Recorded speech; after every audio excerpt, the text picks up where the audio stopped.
और आज इस ऑनलाइन आराधना में आप सबका हृदय से स्वागत करते हैं।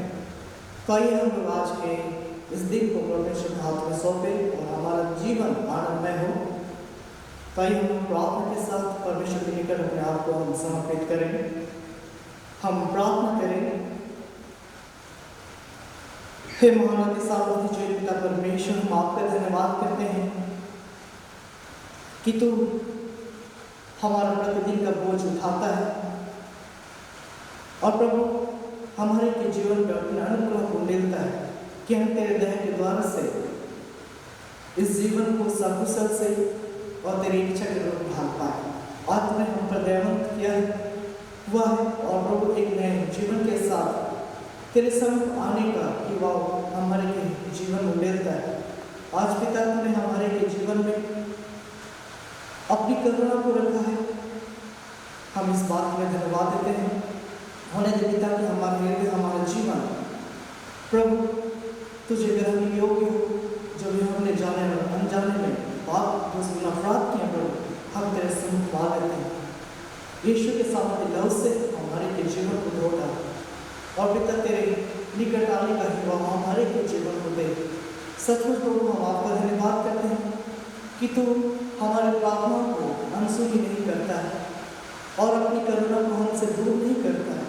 हाँ पिता, आप दयावंत परमेश्वर हमारे जीवन में प्रभु आप अपनी उपस्थिति को देना चाहता है कि हम तेरे अनुग्रह में जीवन को व्यतीत करें, तेरे समीप आए और उस जीवन की ओर जिसके लिए पिता तू हमें बुलाया है, तो हमें चुना है, हम अपने कदमों को बढ़ा पाए।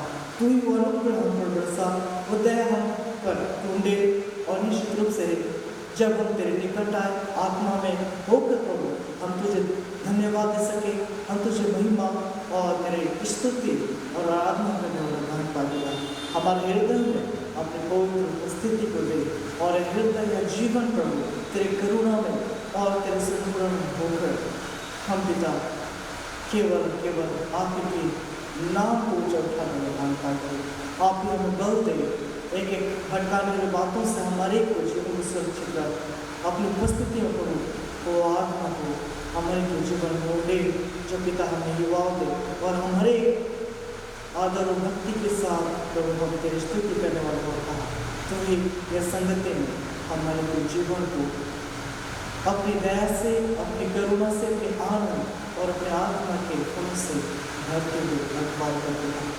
सचमुच प्रभु तो हमारे के संसार को सदैव चलने वाला जीव खुदा, हम आपको फिर से हृदय से धन्यवाद देते पुकारते हैं पिता कि इस घड़ी प्रार्थना के समय गीत को गाने में तेरे वचन को संगति में हर एक आत्मा को प्यार कर हर एक लोग के जीवन को यीशु के सामने लौकिक प्रवच में हम बेड़ा में बांध करते तो ही हमारे के संसार को आज आराधना को हमारे पवित्रता के साथ और आराधना जीवन के साथ हम हर एक अपने जीवन से तेरी महिमा और स्तुति करने वाला बनता है। यह प्रार्थना हम मांगते हैं पिता हमारे उद्धारकर्ता परमेश्वर के पवित्र और सामर्थ्य नाम में दर्शन और अनुग्रह से ईश्वर के राज में ग्रहण करें, आमीन। तो आइए हम इस समय आज के लिए आह्वान वचन पढ़ेंगे जो हमें मिलता है भजन संहिता भजन संख्या 13 और पहला पद और दूसरा पद। भजन संहिता भजन संख्या 13 और उसका पहला और दूसरा पद। भजन संख्या 13 और उसका पहला और दूसरा पद। आइए हम इस वचन को एक साथ पढ़ेंगे। भजन संहिता उसका 13 अध्याय का पहला और दूसरा पद। वचन हमें कहता है, हे परमेश्वर, कब तक क्या तू सदैव मुझे भुला रहेगा? तू कब तक अपना मुखड़ा मुझसे छिपाए रहेगा? मैं कब तक अपने मन ही मन में युक्तियाँ करता रहूँ और दिन भर अपने हृदय में दुखित रहा करूँ? कब तक मेरा शत्रु मुझ पर प्रबल रहेगा? आमीन। सभी बैठ जाएंगे। तो हम आज के आराधना को हम शुरू करेंगे और हम साक्ष्यवाणी से हम लोग गीत गाएंगे। साक्ष्यवाणी गीत संख्या 166। साक्ष्यवाणी गीत संख्या 166 166। साक्ष्यवाणी सॉन्ग नंबर 166।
हमारा आराध्य परमेश्वर पिता और पुत्र और पवित्रात्मा के नाम से होए।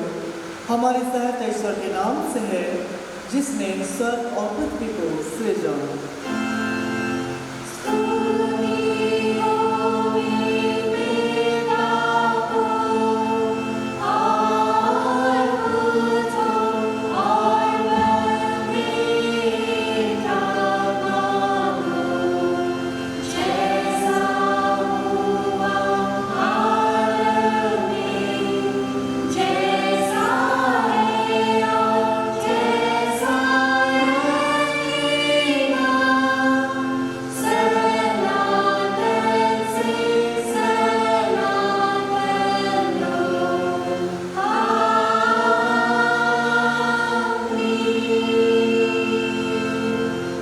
इस समय हम परमेश्वर के सम्मुख अपने पापों को हम दीनताई से मान लेंगे। हे ससखी मान दयालु पिता, हम दीनताई से अपने सब पाप अपराधों को तेरे सम्मुख मान लेते हैं। तू अपने प्रिय पुत्र हमारे प्रभु यीशु क्रिस्त के कारण हम पर दया दृष्टि कर और हमारे सब पापों को क्षमा कर। आमीन।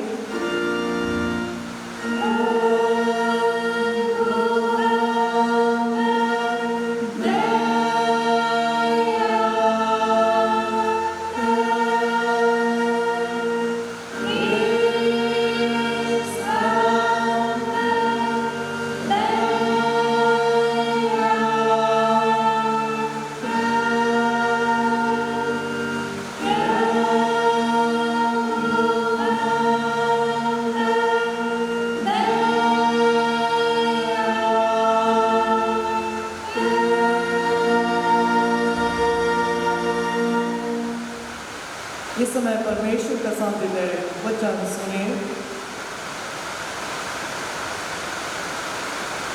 क्योंकि सबों ने पाप किया है और परमेश्वर की प्रशंसा योग्य नहीं होते हैं, पर उसके अनुग्रह से उस उद्धार के द्वारा जो कृष्ण है सेंत में घर में ठहराए जाते हैं।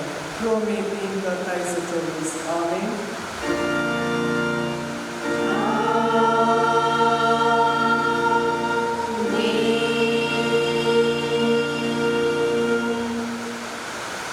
मंडली उठे, सबसे ऊंचे स्थान में ईश्वर का धन्यवाद हो।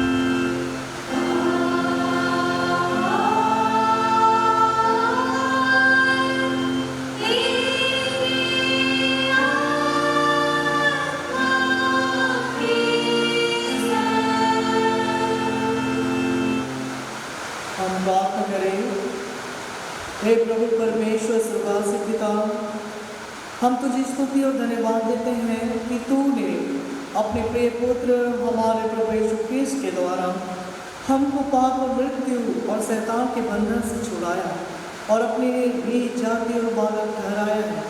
हम विनती करते हैं कि तू पवित्र आत्मा से हम सब की सहायता कर कि हम तेरी ऐसी कृपा को नित्य पहचान कर धन्यवाद के साथ ग्रहण करें और तेरी प्रसन्नता की योग्य चाल चले।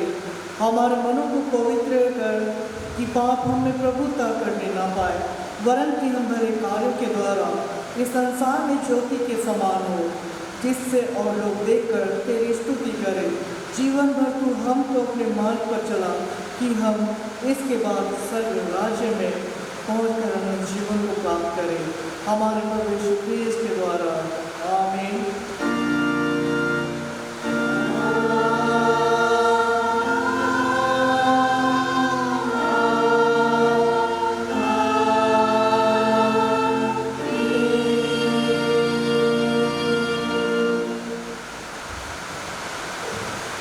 तो ये समय हम लोग आज के लिए आह्वान पहला पाठ वचन हम लोग पढ़ेंगे।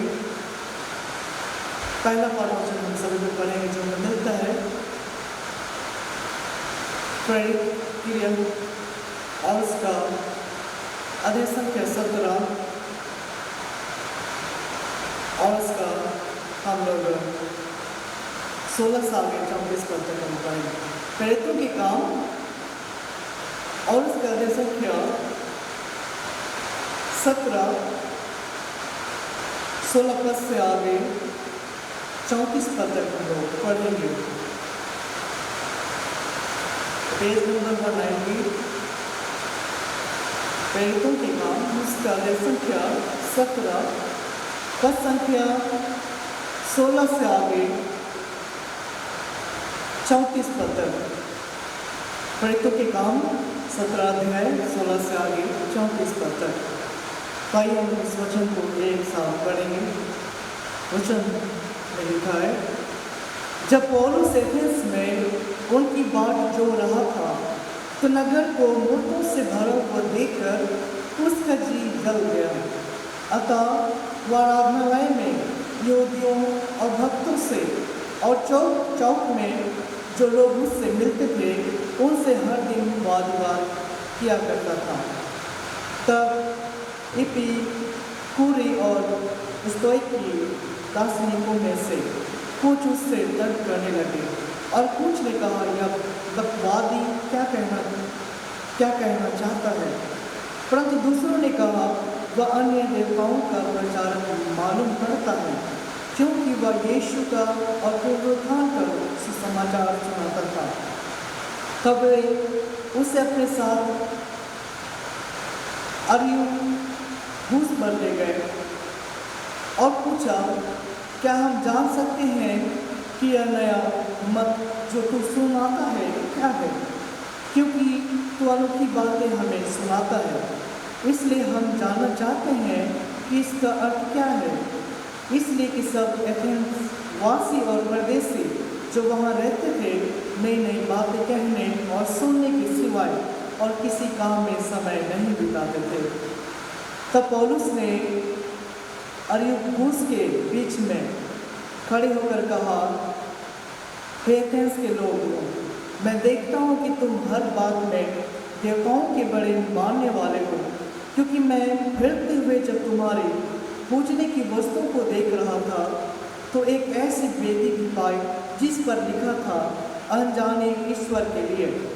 इसलिए जिसे तुम बिना जाने पूजते हो, मैं तुम्हें उसका समाचार सुनाता हूँ। जिस परमेश्वर ने पृथ्वी और उसकी सब वस्तुओं को बनाया, वह स्वर्ग और पृथ्वी का स्वामी होकर हाथ के बनाए हुए मंदिरों में नहीं रहता, न किसी वस्तु की आवश्यकता के कारण मनुष्यों के हाथों की सेवा लेता है, क्योंकि वह स्वयं ही सबको जीवन और श्वास और सब कुछ देता है। उसने एक ही मूल से मनुष्यों की सब जातियां सारी पृथ्वी पर रहने के लिए बनाई हैं और उनके ठहराए हुए स्थान, ठहराए हुए समय और निवास की सीमाओं को इसलिए बांधा है कि वे परमेश्वर को ढूंढें, कदाचित उसे टटोल कर पाए, तभी वह हम में से किसी से दूर नहीं, क्योंकि हम उसी में जीवित रहते और चलते फिरते और स्थिर रहते हैं। जैसा तुम्हारे कितने कवियों ने भी कहा है, हम तो उसी के वंशज हैं। अतः परमेश्वर का वंश होकर हमें यह समझना उचित नहीं कि ईश्वर सोने या रुपये या पत्थर के समान है, जो मनुष्य की कारीगिरी और कल्पना से गाड़े गए हों। इसलिए परमेश्वर ने अज्ञानता के समयों पर ध्यान नहीं दिया, पर अब हर जगह सब मनुष्यों को मन फिराने की आज्ञा देता है, क्योंकि उसने एक दिन ठहराया है जिसमें वह उस मनुष्य के द्वारा धर्म से जगत का न्याय करेगा, जिससे उसने ठहराया है, और उसे मरे हुओं में से जिलाकर यह बात सब पर प्रमाणित कर दी है। मरे हुओं के पुनरुत्थान की बात सुनकर कुछ तो ठट्ठा करने लगे और कुछ ने कहा, यह बात हम तुझसे फिर कभी सुनेंगे। इस पर पौलुस उनके बीच में से निकल गया, परंतु कुछ मनुष्य उसके साथ मिल गए और विश्वास किया, जिनमें दियोनुसियुस जो अरियुस का सदस्य था और दमरिस नामक एक स्त्री थी और उनके साथ और भी लोग थे। यहाँ तक आप तेरा धन्यवाद होंगे कि हालेलुया।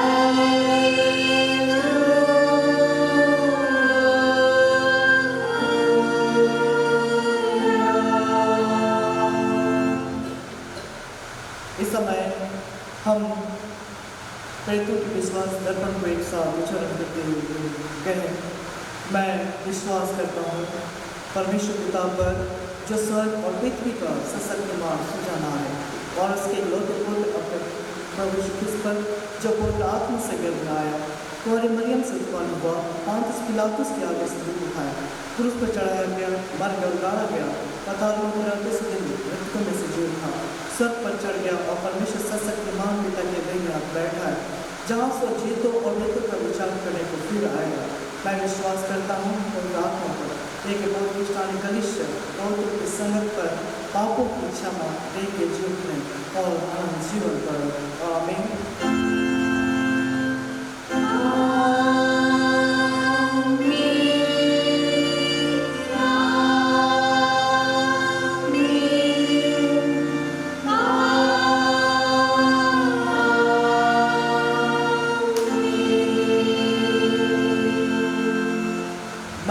बैठ जाएंगे। इस समय हम लोग रिवाइवल सॉन्ग से हम लोग गीत गाएंगे। रिवाइवल सॉन्ग नंबर 1141, रिवाइवल गीत संख्या 1141, 1141।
मंडली खड़ी हो जाएगी।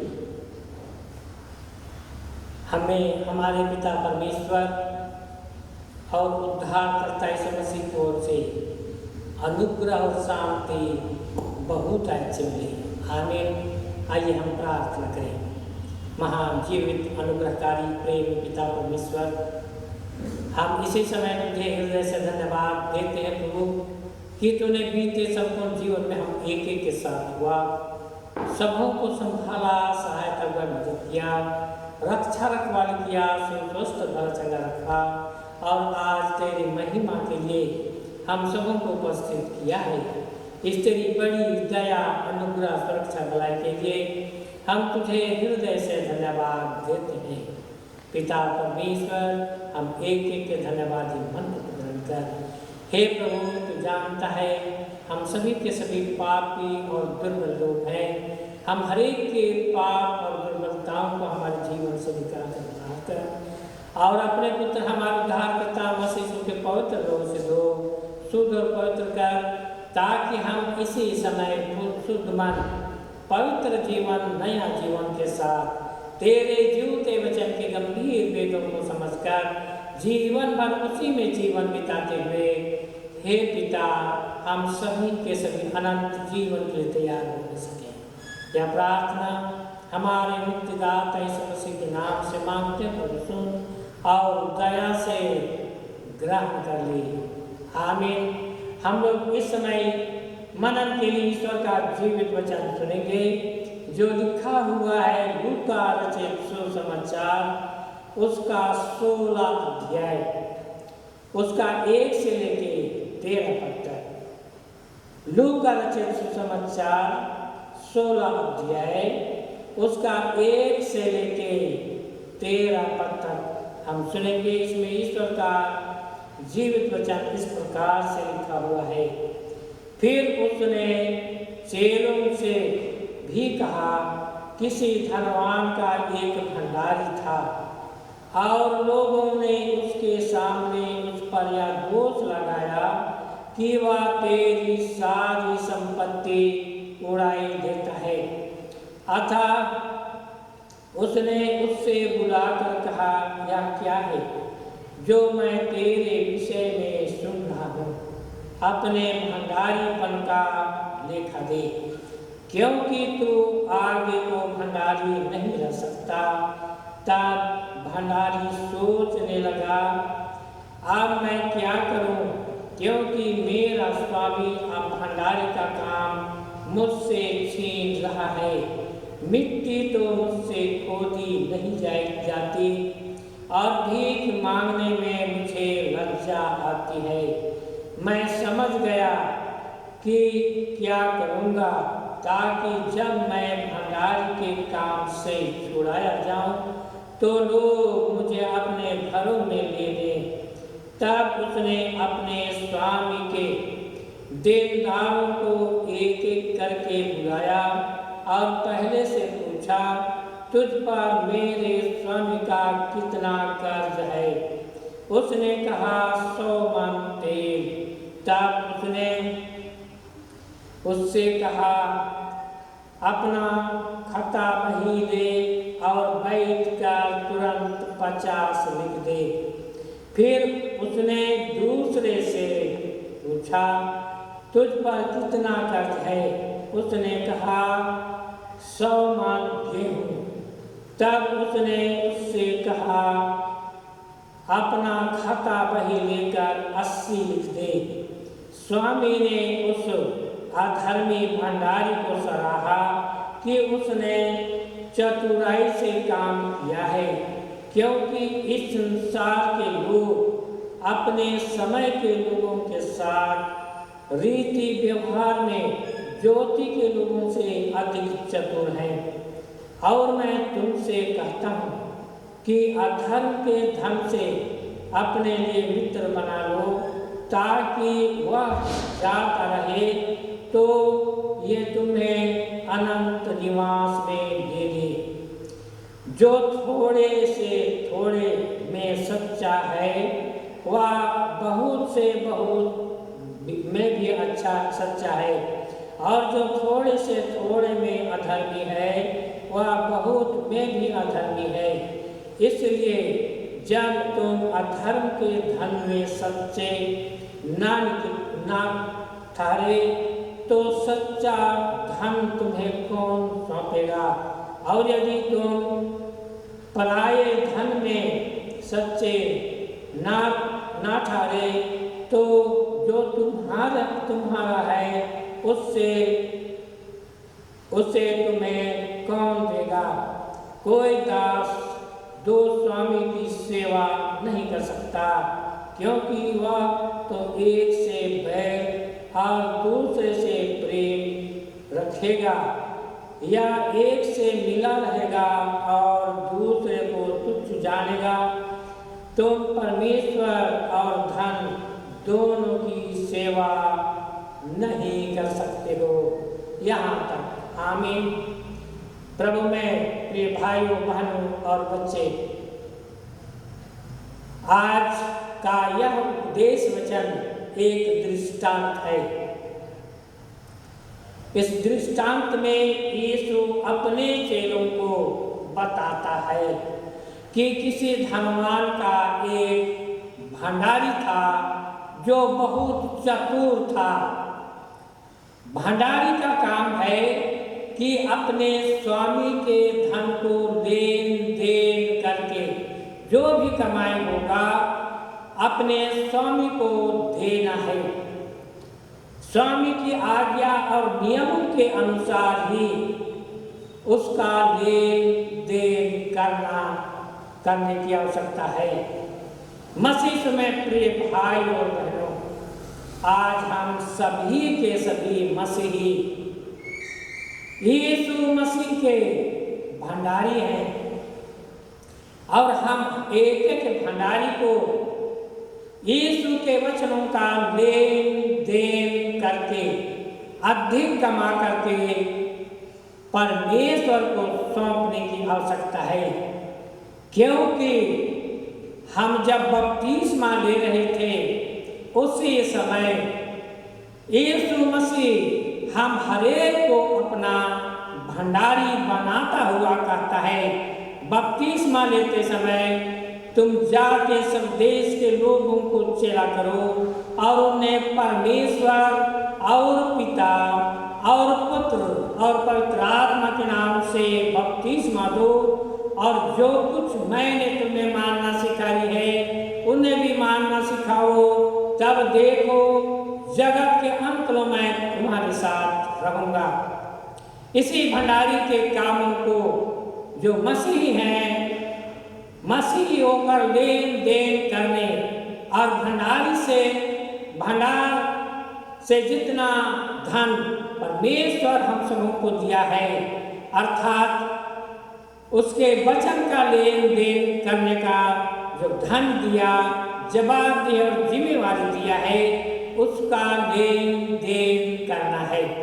और इसी लेन देन को हम पूरा करने के लिए दूर देश से हमारे 4 मिशनरी जर्मनी से कठिन दुख उठाकर अपना माता पिता, भाई बहन, घर दरवाजा, जन्मभूमि और सबको छोड़कर हमारे सुधारपुर आए, ताकि परमेश्वर का दिया हुआ धन का लेन देन करे और भंडारी का काम पूरा करे।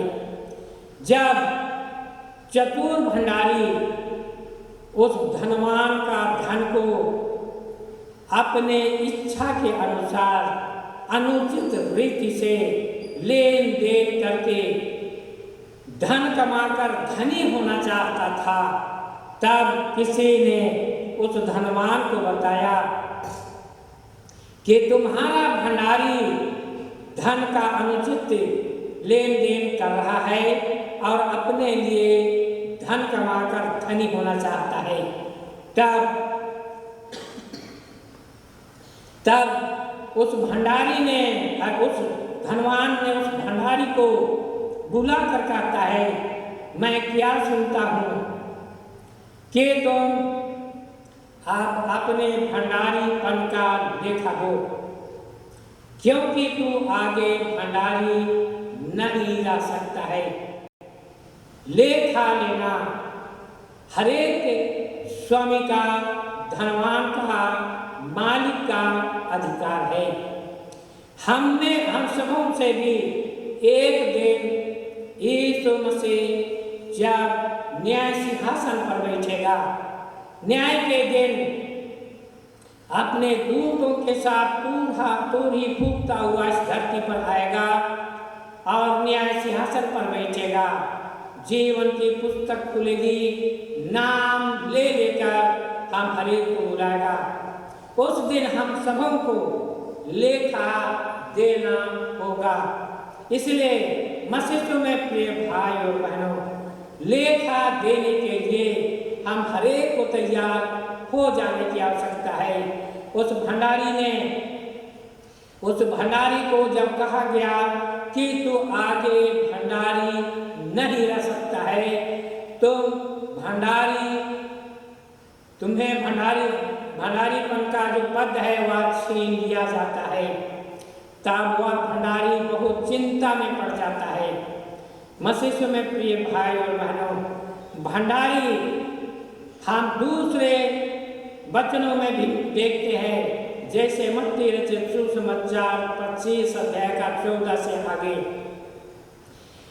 एक व्यक्ति परदेश जाने लगा और अपने दासों को बुलाकर पहले को 10 तोड़ा, दूसरे को 2 तोड़ा और तीसरे को 1 तोड़ा देकर चला गया। और जाते समय उसने कहा, इससे लेन देन करके कमा लेना, लेन देन करके कमा लेना, और जब मैं आऊंगा तो इसका लेखा देना होगा। पहले ने 5 का 10 कर लिया, दूसरे ने 2 का 4 कर लिया, परंतु जिसको 1 तोड़ा मिला था वह उस धन को, 1 तोड़े को जमीन में छिपाकर रख दिया। वह सोचता था कि मेरा स्वामी कठोर है, जहां वह बोता नहीं वहां से काटता है, जहां वह छीनता नहीं वहां से बटोरता है, इसलिए मैं इस धन को छिपा कर रखता हूँ। प्रभु में प्रिय भाई और बहनों, हम सभी बपतिस्मा लेकर यीशु मसीह का भंडारी हैं और बपतिस्मा लेते समय ही हम सबों को यह जवाबदेही और जिम्मेवारी सौंप गई कि जाकर सब देश के लोगों को चला करो। हम उस 1 तोड़े जिसको वह धनवान वह स्वामी दिया था छिपा के रख दिया, 1 से 2 नहीं किया। यदि आज हम भी वैसा करेंगे तो हमने भी उस दिन, जिस दिन यीशु लेखा लेने आएगा, लेखा देना होगा। तब उस निकम्मे दास को वह कहता है, इसका हाथ पैर बांध के बाहर अंधियारे में डाल दो, जहां रोना और दांत पीसना होगा। वैसे ही हम हरेक को करना होगा। हरेक को यीशु मसीह कहेगा, या निकम्मा और आलसी दास को दास का हाथ पैर बांधकर बाहर अंधियारे में डाल दो, जहां रोना और दांत पीसना होगा। मसीह में प्रिय भाई और बहनों, इसलिए हम हरेक को इस बात को जानने, समझने, विचार करने की आवश्यकता है। अगर हम थोड़े में भी सच्चा नहीं निकले तो अधिक में सच्चा नहीं हो सकते हैं। जैसा हम आज के उपदेश वचन के 10वां पद में हम पाएंगे, जो थोड़े से थोड़े में सच्चा है वह बहुत में भी सच्चा है, और जो थोड़े से थोड़े में अधर्मी है वह बहुत में भी अधर्मी हो जाएगा। वह 10 तोड़े वाला और 5 कमाकर 20, 5 तोड़े वाला और 5 कमाकर 10 तोड़ा अपना स्वामी को दिखाया, तब स्वामी ने उसे और अधिकार दे दिया। जैसे आज के वचन में हम पाते हैं, जो अधर्म के धन से अर्थात उस धन से और अधिक कमाएगा उसको और अधिक दे दिया जाएगा, परंतु जो नहीं कमाएगा उसका धन उससे छीन कर जो अधिक कमाता है उसको दे दिया जाएगा। इस बात को सुनकर वह दास जो भंडारी था बहुत चिंतित हुआ और सोचने लगा कि मैं अब क्या करूं, अब मैं क्या करूं, मुझसे भंडारीपन का काम छीना जा रहा है। तब वह सोचता है कि मिट्टी तो हमसे खोदी नहीं जाएगी और भीख मांगने से मुझे लज्जा आती है, इसलिए वह सोच लिया और कहता है कि मैं जाकर मेरे स्वामी के देनदारों से मेल मिलाप करूं। और वह जाता है और पहले से पूछता है कि तुम मेरे स्वामी का कितना धरते हो। उसने कहा 100 मन तेल। तो उसने कहा आप खाता बही लेकर 80 लिख दे। उसी तरह से फिर दूसरा के पास गया और कहता है तुम मेरे स्वामी का कितना धरता है। उसने कहा 100 मन गेहूं। उसने कहा खाता बही लेकर 50 लिख दे। और इसी तरह से अधर्म के धन से वह आदमी अपने लिए मित्र बनाता है। अधर्म के धन से अपने लिए मित्र बनाता है, परंतु वह ऐसा मित्र नहीं बना पाता है जिससे उसको अनंत जीवन मिले। हम जक्कई के बारे सुनते हैं। जक्कई एक पापी और धनी व्यक्ति था। जक्कई एक पापी था, चुंगी लेने वाला ही नहीं, चुंगी लेने वाले का सरदार था। वह बहुत धनी था, परंतु वह यीशु के बारे सुना तो वह उसके मन में ऐसा उत्सुकता पैदा हुई कि यीशु को देखने के लिए वह तरसने लगा। अधर्म के धन उसके पास बहुत था, लेकिन यीशु को देखने के लिए तरसने लगा। और जब वो नगर में यीशु जाने लगा तो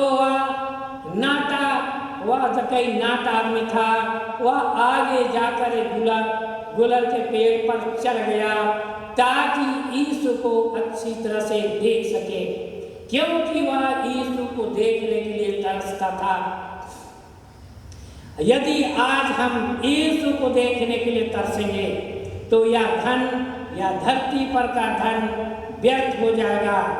हम सबोपदेशक की पुस्तक में पाएंगे सबके सब व्यर्थ है। इस धरती पर कोई भी सार्थक नहीं, सबके सब व्यर्थ है।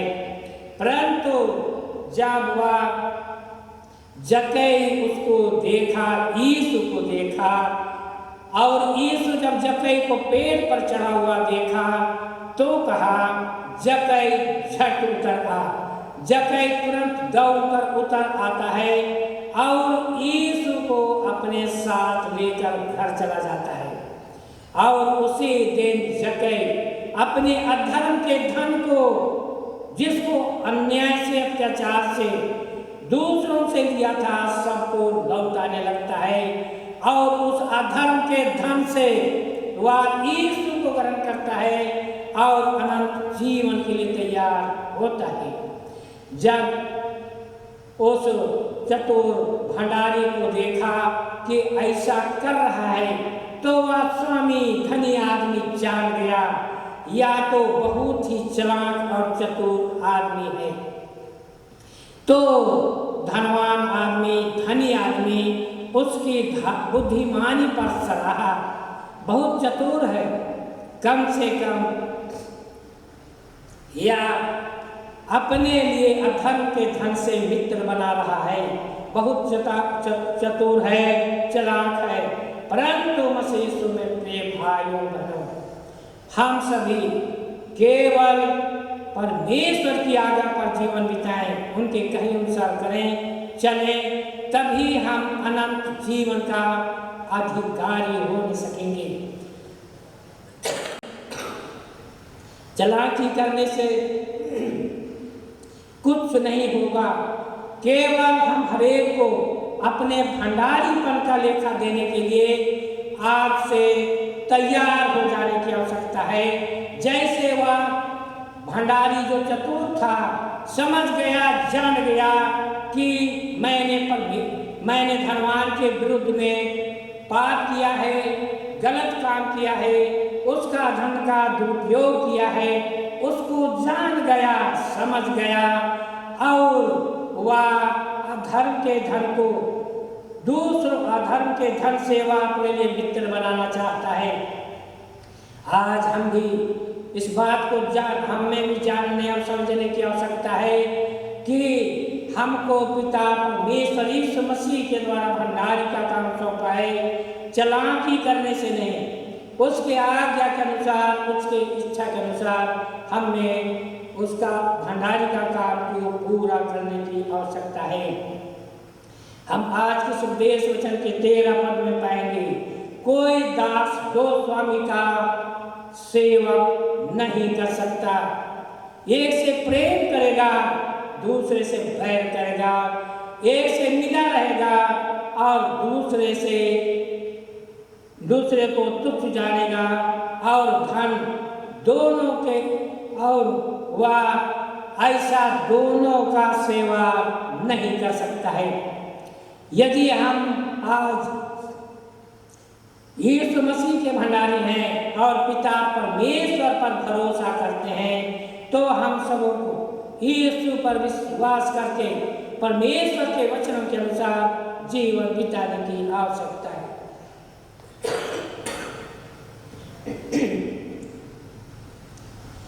इस वचन में हम पाएंगे कि दो स्वामी का सेवा कोई नहीं कर सकता है। धन का सेवा यदि हम उस चतुर भंडारी के समान करेंगे तो परमेश्वर की सेवा नहीं कर सकते हैं। वह चतुर भंडारी धन की सेवा करना चाहता था, धनी होना चाहता था, परंतु हम मत्ती रचित सुसमाचार 19 अध्याय का 23-24 पद में हम पाएंगे, यीशु मसीह अपने चेलों को कहता है, धनवान परमेश्वर के राज में प्रवेश नहीं कर सकेंगे। धनवान को परमेश्वर के राज में प्रवेश करना कितना कठिन है। 19 का 24 में पाएंगे, ऊंट का सुई के नोक से पार हो जाना सहज है, परंतु धनी लोग परमेश्वर के राज में प्रवेश नहीं कर सकेंगे। इसलिए हम मत्ती रचित सुसमाचार उसका 6वां अध्याय का 14 से हम देखेंगे कि परमेश्वर कहता है कि तुम धन, खाने पीने और पहनने ओढ़ने का चिंता क्यों करते हो। खाने पीने ओढ़ने पहनने का चिंता मत करो, ईश अपने चेलों को कहता है, क्योंकि धनी लोग परमेश्वर के राज में प्रवेश नहीं कर सकेंगे। जैसे तुम धनी होना चाहते हो तो परमेश्वर के राज में प्रवेश नहीं कर सकोगे। तुम चिंता क्यों करते हो? आकाश के पक्षियों को देखो, ना वे बोते और ना काटते हैं और ना बटोरते हैं और ना खत्तों में जमा करते हैं, परंतु परमेश्वर उनको खिलाता है। जंगल में उगने वाले घास को देखो, पहनने के बारे चिंता करते हो, जंगल में उगने वाले घास को देखो, वह घास इतना शोभायमान होता है, जैसे सुलेमान अपने वैभव में भी वैसे वस्त्र कभी नहीं पहन सका जैसे जंगल के घास पहनते हैं।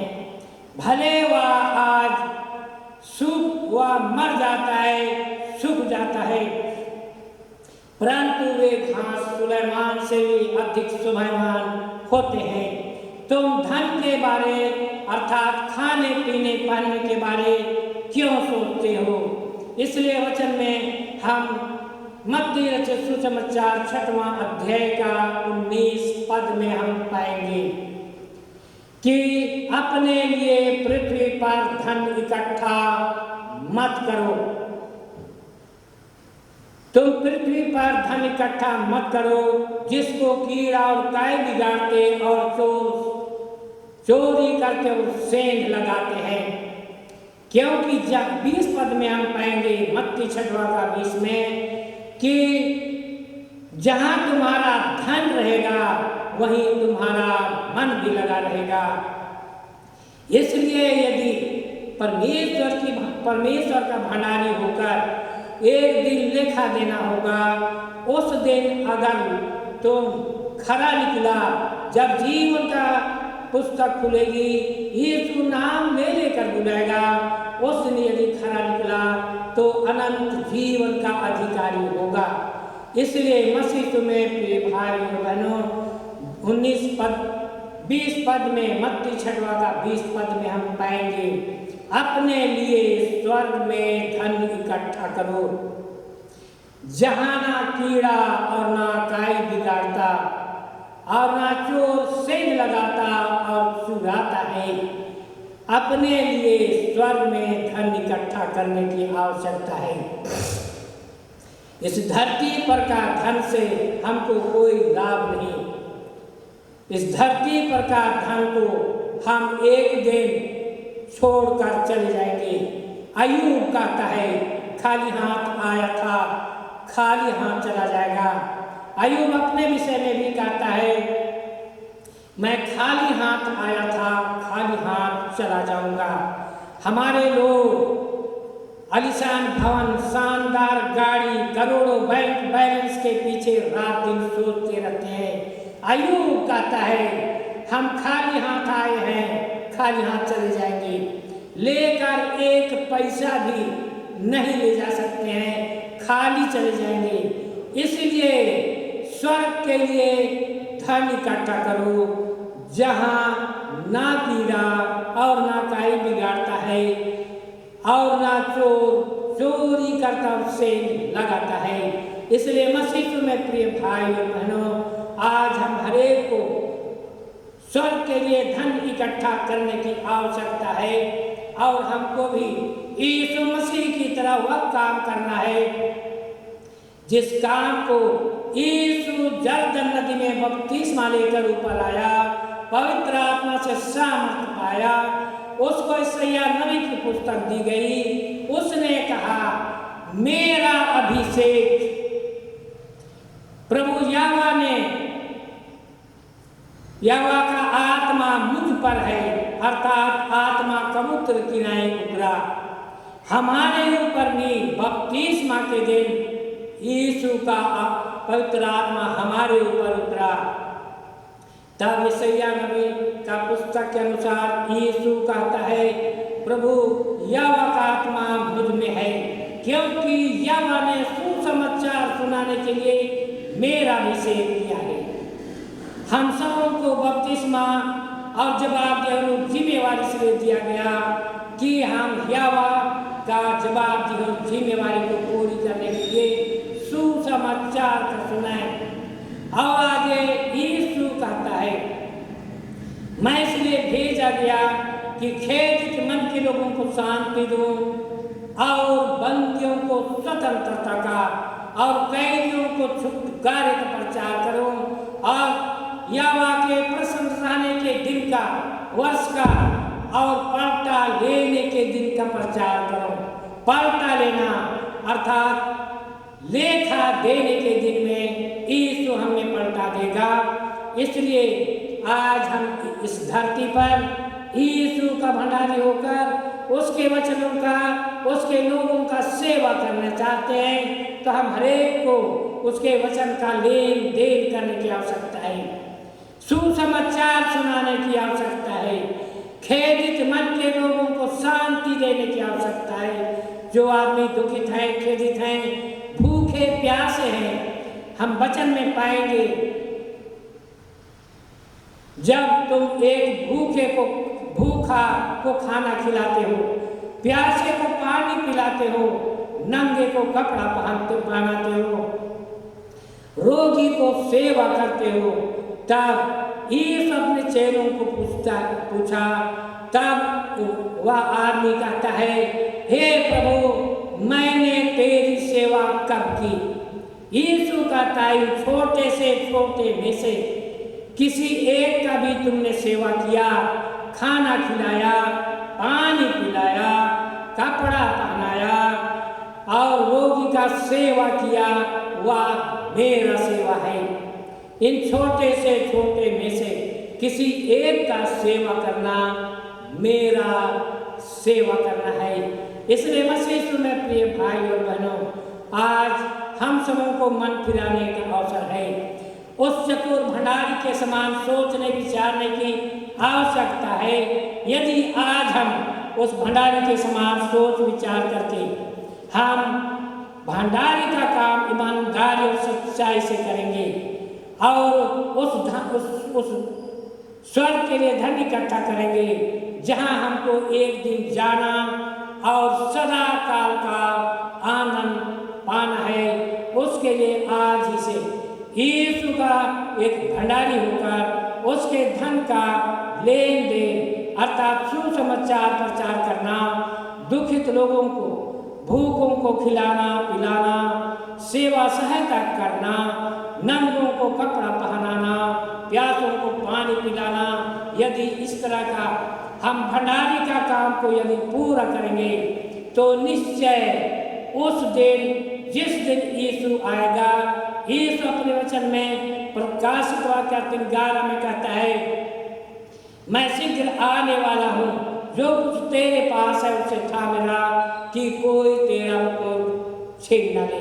जो कुछ में हमारे पास है उसको थामे रहने की आवश्यकता है, ताकि यीशु कहता है कि कोई तेरा मुकुट को छीनने न सके।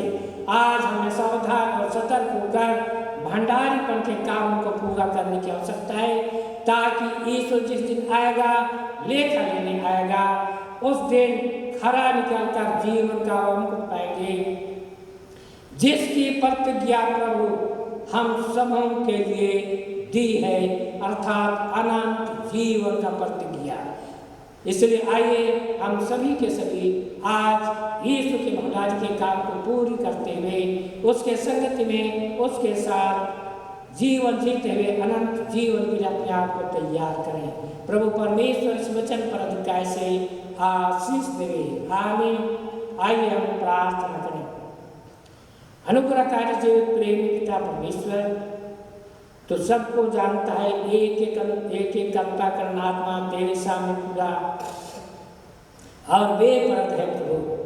तो सबको देखता है, सबके दुर्बलताओं को, कमजोरियों को, अंतःकरण में जितनी भी पाप बुराई है सबको निकालकर ऐसी सब आत्मा की सामर्थ्य जैसा यीशु मसीह को तूने जर्दन नदी के ऊपर आने पर आत्मा के साथ सामर्थ्य भर दिया, वैसे सामर्थ्य ताकि हम भी तेरे भंडारी होने के कामों को तेरे पवित्र इच्छा के अनुसार पूर्ण करते हुए एक दिन अनंत जीवन के लिए तैयार होने सकेंगे। यह प्रार्थना हमारे उद्धारकर्ता यीशु मसीह के नाम से मांगते पिता सुन और दया से ग्रहण कर ले। आमीन। और ईश्वर की शांति जो समस्त ज्ञान सुन रहे हम सबों के मन और हृदय की रक्षा और रखवाली करेगी अब से लेकर सदा। आमीन। आप सबों को यीशु सहाय। मानवीय समाचार दिनांक 9/8/2020। पहला है शादी पुकार, तीसरा निबंध गाड़ी के श्री सिल्वियन बाडी एवं श्रीमती वर्जीनिया बाडी का सुपुत्र ख्रिस्त विनीत पंडित कुमार का वचनदान घिया के तोरपा के स्वर्गीय सुगर टोकनो एवं श्रीमती शांति टोकनो की सुपुत्री ख्रिस्त अलौकिक टोकनो कुमारी के साथ हो गया है। या तीसरा एवं अंतिम पुकार है। इन जोड़ों के प्रति शादी संबंधी किसी प्रकार की रोक टोक एवं अड़चन की बातें हैं तो शादी से पहले कहे, अन्यथा चुप रहेंगे। अगला है महिला सचिव अभी आएंगे, कुछ समाचार की बातें बतलाएंगे। धन्यवाद। सभी को यीशु सहाय। एक पुकार है। बहुत से माता पिता भाई बहन मेरे से बोलते हैं या पूछते हैं कि बहुत लंबे समय से चर्च गिरजा आराधना सारा बंद है, तो दान जो ऑनलाइन के माध्यम से लोग अपने अपने घरों पे करते हैं वो दान इकट्ठा हो गया है और किसके हाथ में दी।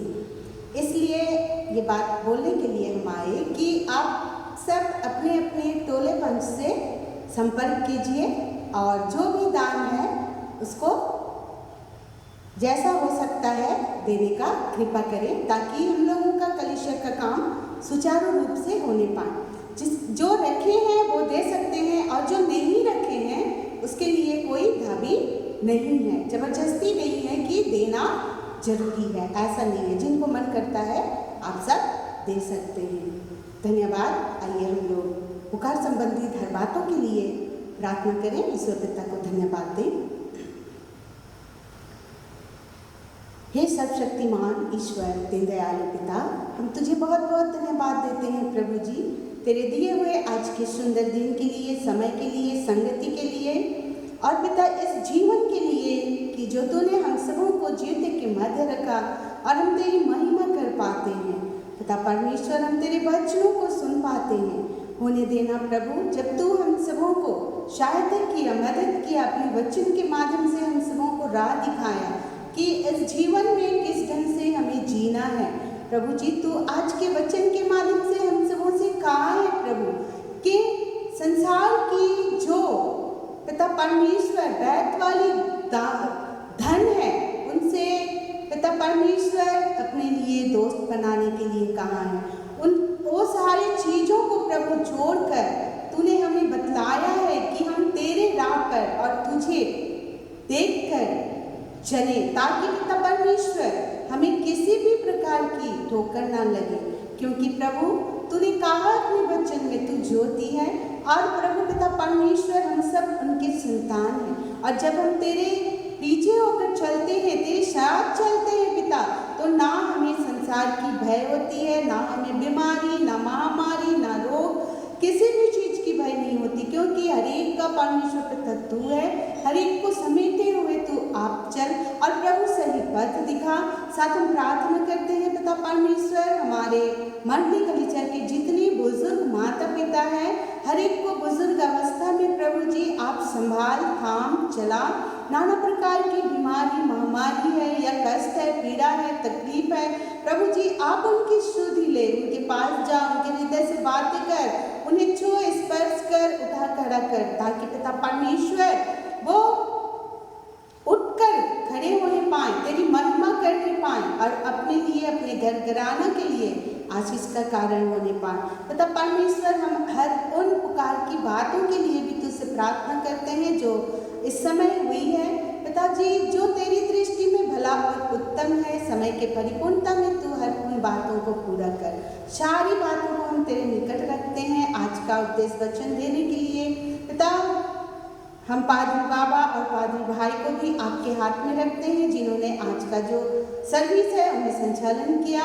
पिता होने देना इनके जीते वचन सुनकर प्रभु बहुत सी मरती भटकती आत्मा फिराने पाए और तेरी प्रशंसा करने पाए। और ऐसे पिता परमेश्वर इन दोनों को संभाले रखना, ताकि जिस प्रकार तेरी सेवा आराधना में अपने जीवन बिताते हैं उसी प्रकार हर्ष और उल्लास के साथ हमेशा तुझ में आनंदित होकर के अपने जीवन बिताने पाए। आने जाने में पिता परमेश्वर हर एक की सहायता और मदद करना।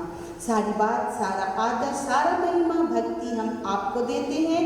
और पिता हम उन माता पिता भाई बहन के लिए भी धन्यवाद देते हैं जिन्होंने अपनी कलीसिया के प्रति उन जिम्मेदारी को समझा और पिता परमेश्वर दान के विषय में इन बातों को लाया है पिता नजदीक, ताकि पिता हम सब मिलकर इसके विषय में कुछ सोच सके, ताकि आपकी जो कलीसिया के काम से होने पाए। हर एक माता पिता भाई बहनों के साथ हो, उनके खत्ते भंडार को भर रख, उनके परिवार में तेरी उपस्थिति हो, तेरी महिमा हो और तेरी जय जयकार होने पाए। पिता परमेश्वर, आदर महिमा भक्ति के साथ यह प्रार्थना मांगते हैं तेरे पुत्र हम सबों का उद्धार करता यीशु मसीह के नाम में सुन और दया से स्वर्ग राज्य में ग्रहण कर। आमीन। धन्यवाद। इस समय हम लोग गिरजा के लगातार तीसरा गीत गाएंगे, साक्षी बानी गीत नंबर 271।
मंडली खड़ी हो जाएगी। आइए हम प्रार्थना करें।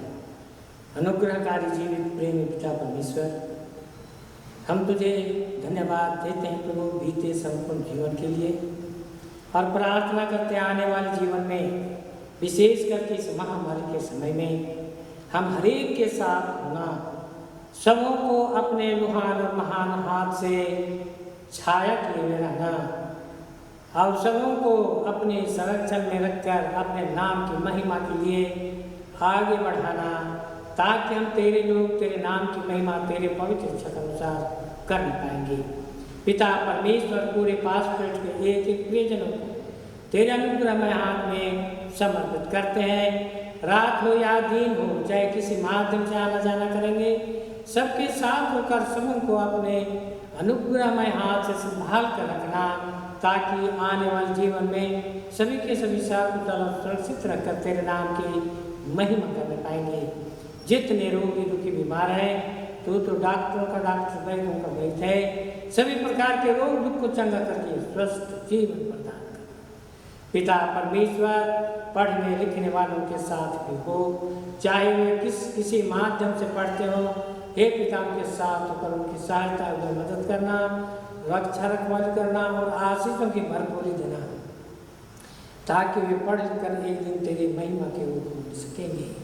पिता परमेश्वर, यहाँ तक आने में सबके साथ हुआ, अब यहाँ से जाएंगे प्रभु जाते समय भी सबों को अपने अपने गंतव्य स्थान तक साफ कुशल और सुरक्षित पहुँचा देना, ताकि वहाँ पहुँच कर भी हम तेरे लोग तेरे नाम की महिमा कर ले पाएंगे।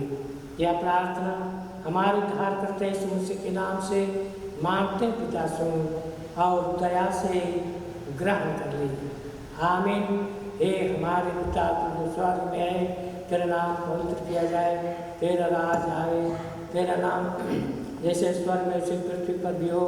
हमारे प्रतिदिन की रोटी आज हमको दे, और हमारे अपराधों को क्षमा कर जैसे हमने अपने अपराधियों को क्षमा करते हैं, और हमको परीक्षा में मत डाल, परंतु सही बुराई से बचा, क्योंकि राज और पराक्रम और महात्म सदा तेरे ही है।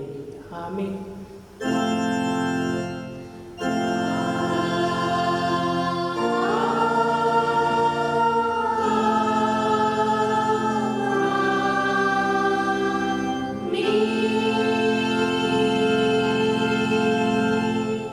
विश्वास और देह से तेरे परमेश्वर का आशीर्वाद ग्रहण कर, परमेश्वर तुझे आशीष देवे और तेरी रक्षा करे। परमेश्वर अपना मुख का प्रकाश तुम पर चमकावे और तुम पर अनुग्रह करे। परमेश्वर अपना मुख का प्रकाश तुम पर चमकावे और तुम्हें कुशल देवे। आमीन।